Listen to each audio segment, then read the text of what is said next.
the price needs to be revalued according to the Dutch National Bank. If every one of these countries has been buying gold and accumulating it on their balance sheet, valued at $35 an ounce, mind you, in all of these central bank balance sheets, I think, yes, the price of gold would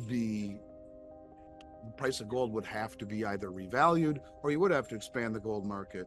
But by seeing all of these countries bring their gold back and accumulate it in the levels that they are, I think it's massively bullish for gold. And when we talk about, to your point, the Treasury reserve capacity, look, the Treasury can be weaponized. Who the hell wants to hold treasuries anymore that are weaponized? And when you look at gold, it's outperformed the Treasury market for 50 years. Just now, doubled the performance over the last 25 years without the risk, without the geopolitical risk, the confiscatory risk, the sanction risk. So yeah, I do think it will be incredibly bullish for gold. And I also think if you read that white paper, they talk a little bit about the fact that what will start out as a common settlement currency, this unit, will turn into something valued more than just the gold value. It will have a supply-demand fundamental.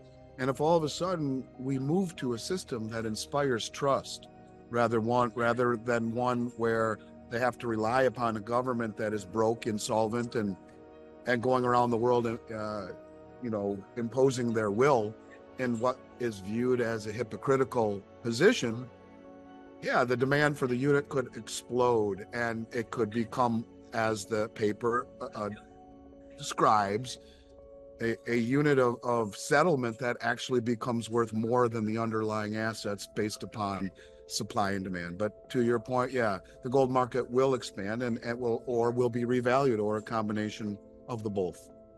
Central banks worldwide are secretly amassing gold far beyond their official claims, raising questions about their true reserves. For instance, China reports holding 2,600 metric tons, but experts like Andy Schectman suggest the real figure could be over 38,000 metric tons. This covert accumulation, facilitated by state-owned proxy banks and unreported transactions with refineries in South Africa and Switzerland, is setting the stage for a potential massive revaluation of gold. The implications are profound, potentially reshaping everything we know about currency stability and investment strategies.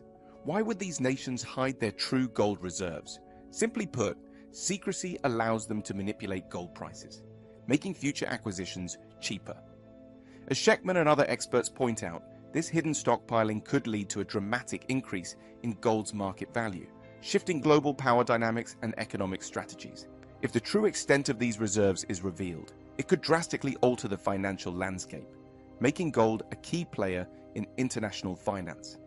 Imagine the impact on your investments and the broader economic environment when these reserves come to light, potentially triggering a revaluation that could double or even triple gold prices. Why would it be in the vested interest of a country like China to tell us the truth? They tell us they only have about 2,600 metric tons of gold, yet since 2000 at least, they've been producing anywhere between 400 and 500 metric tons a year. Even call it 200 metric tons a year.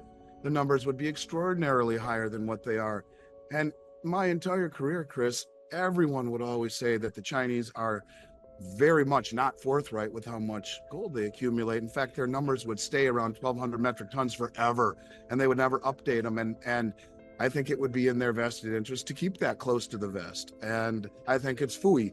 Aside from that, much of the gold could be accumulated by their state-owned proxy banks that would then, at the behest of the PBOC, accumulate metal, not be forthright about it, not report it to the IMF, deal directly with the refineries in South Africa and Switzerland, not report that to the IMF. Why would they? And if they realize that just by lip service, just by saying that, they can knock the price down and subsidize their future purchases, it would be in their vested interest. And if someday, as the head of the Dutch National Bank talks about, we see a gold revaluation, oh, look at how much gold we actually have. And here it is, come and audit it. And now it's revalued to a much higher level. So just like it doesn't do any good to talk about the trades that these institutions are making to crowd themselves out, as people are gobbling up information at the speed of sound, Why would they want to tell us that this is our primary objective, to accumulate all the gold? So no, I don't believe it. I think it's nothing but conjecture. I don't care who's saying it. I think it's propaganda. I don't think they've stopped buying gold. In fact, they're probably increasing it, just not running it through state channels that report it to the IMF. I have no proof of that, but that's my feeling. And, you know, Alistair McLeod, coincidentally, will tell you that he believes that China has 38,000 metric tons, very similar to what you're saying. And to your point, he believes that 18,000 perhaps is in the hands of the people, 20 in the hands of the state. Whatever it is, I'll just simply say the numbers are, in my mind, are way understated, and it wouldn't behoove them or any other sovereign nation, including the United States, to be forthright about how much they have. I think the long end of the bond market ultimately marches higher. And when you're talking about 25 basis point rate cuts, while the effect is not really substantial, I think the perception is, and that the perception is that the Fed will never normalize their balance sheet, that they will choose austerity well after they do inflation, that inflation will be the way that they try and get their way out of this mess of $1 trillion in debt every 100 days. You can add more to that now. That's $100,000 a second. You can add more to that now if they lower rates, and it just will reignite the inflation engine, by which we're lied to as to what those levels truly are anyway. So it's just a game, and it doesn't mean a whole lot. If they really want to do something about it, fine, drop rates 100 basis points, not 25. Do it all at once. But they're not going to do that. This is all politicized and nonsense, and in the end, won't do anything but continue to diminish our reputation on the world stage, in my opinion. Those systemic banks that are massively over-leveraged, that carry, you know, trillions and trillions of dollars worth of derivatives amongst them, and move to the regional banks. And now we see that the regional banks are the ones that are upside down in terms of their over leverage and their undercapitalization, with the reserve ratio down to zero. That they were the banks that got blown up.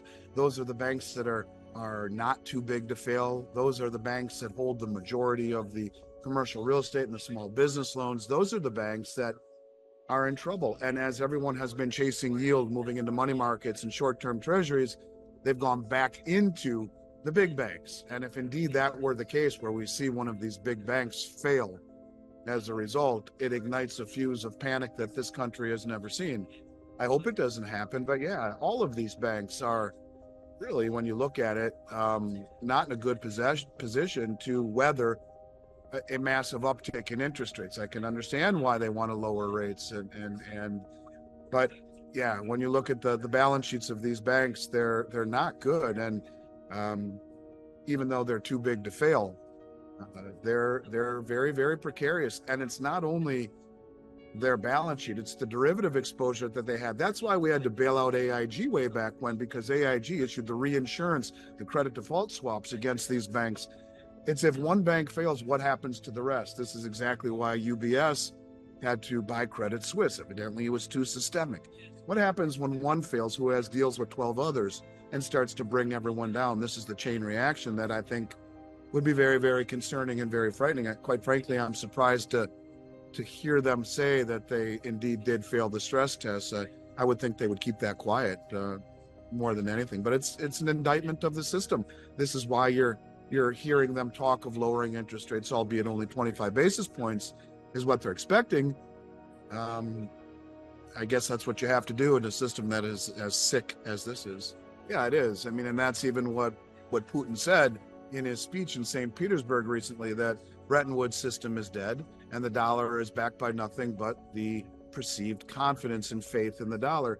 You talk about faith and credit of the U.S. system. The credit is upside down. We're nearly 130% debt to GDP. We're very much indebted, nearly 200 trillion in debt. And when you talk about the faith, you know, what faith do you have in a system that weaponizes and outright steals Russian assets? And so when you talk about faith, I don't know what faith there is in the system, and that's what he's getting at. That's a scary thing. And that's why I think we're seeing all of these central banks accumulate gold. And that fabulous interview that you did a few weeks ago and really opened my eyes to, I had known a lot about Enbridge, but not a lot about the unit. And I've dug deep into it. And I believe indeed this is the reason why all of these countries are accumulating gold and repatriating it because it will be part of a new system. It will be pegged to a new system, which will eliminate the need for faith. And you only get one chance when you ruin credibility and trust and faith. It's almost impossible to put back together. It's like smashing a glass against the wall. How do you put it back together? I don't know that we can. So I think that is true. It is about the faith, and faith that arguably has been squandered. And there's been almost 30 banks that have brought their gold back from the New York Fed and the Bank of England recently. The biggest being, of course, India, who bought 1.5 times the amount of gold in 2024. They bought 1.5 times the amount of gold in the first 4 months of this year than they did all of last year, and repatriated it along with 100 metric tons held at the Bank of England. And you mentioned Saudi Arabia and Egypt and all of these African countries repatriating from the New York Fed, which gives access to COMEX, and the Bank of England, which gives access to the LBMA. They don't care that they have access to these hubs of easy trading. They would rather remove the counterparty risk and bring it home. I think that's a great point.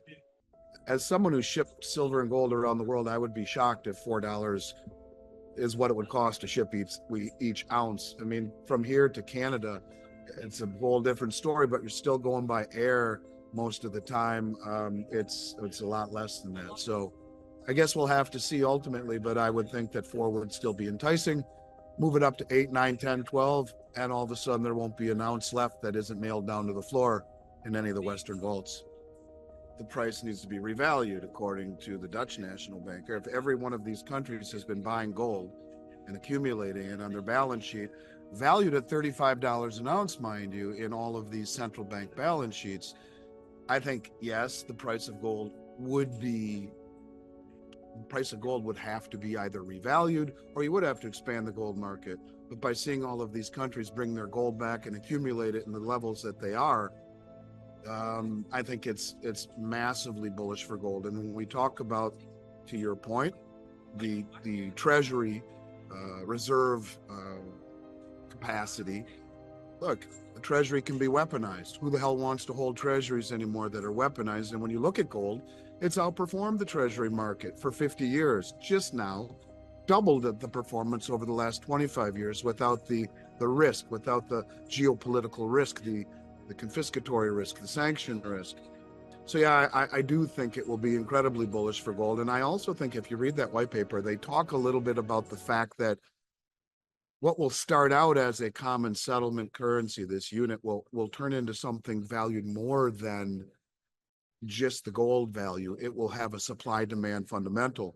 And if all of a sudden we move to a system that inspires trust, rather than one where they have to rely upon a government that is broke, insolvent, and going around the world and imposing their will in what is viewed as a hypocritical position, yeah, the demand for the unit could explode, and it could become, as the paper describes, a unit of settlement that actually becomes worth more than the underlying assets based upon supply and demand. But to your point, yeah, the gold market will expand and will be revalued, or a combination of the both.